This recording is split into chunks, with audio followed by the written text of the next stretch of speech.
Okay, in this video, I want to quickly demonstrate how this number 751,000 is computed by the system. So, in one of the earlier videos, we understood how the market size became 6.01 thousand units in USA when a 4.5% growth rate was applied on the last year's market size.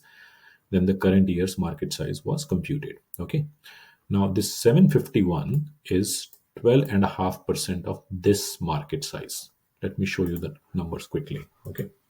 So, last year's market size was 5752 multiplied by 4.5 multiplied by 4.5 divided by 100.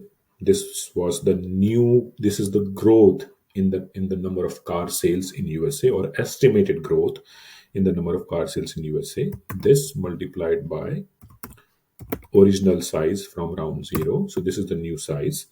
And 12.5% of this is what we are trying to capture through the sales of combustion engine in USA. And it comes out as 751.355. Okay. So this is how you can actually understand and appreciate the calculation of this number. Okay. I have noticed in the past that my students have actually not been very careful in estimating the market shares in percentages.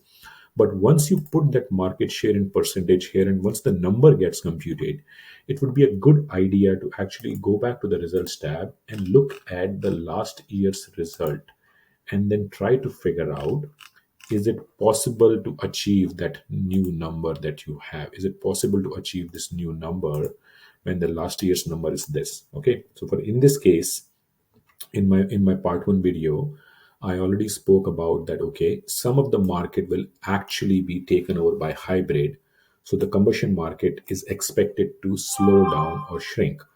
So in that slowing down market, let's say the market slows down by say 10%. So this number would actually come down by 70,000 units. So this number would be like 650.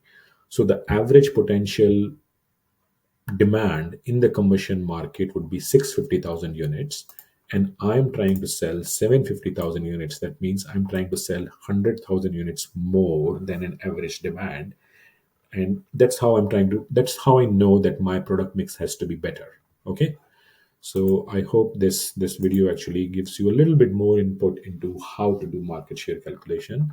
Please understand that this demand estimation tab, this estimation of the total market demand and this estimation of market share is very critical to operating a profitable company.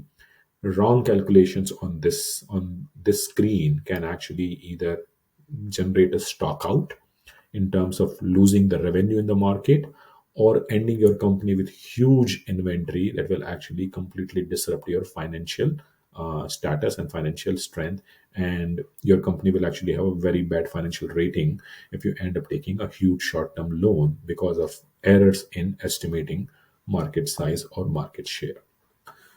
I hope this video helps.